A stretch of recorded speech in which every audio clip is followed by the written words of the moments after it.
Hello বন্ধুরা, তো তোমরা সবাই কেমন পূজা দেখতেছো, কেমন আছো সবাই?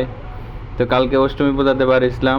ফার্স্টে গেলাম মেলাঘর রাজঘাট ইয়াতে পূজার প্যান্ডেলে।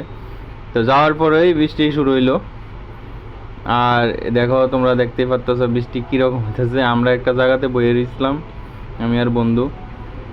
তো এরপরে দিয়া গেলাম একটা রেস্টুরেন্টে, গিয়ে সেটা খাইলাম দম বিরিয়ানি, নর্মাল বিরিয়ানি মাংস। আর দেখো আকাশের কি অবস্থা, দোকানপাট সব বন্ধ, কিচ্ছু নাই।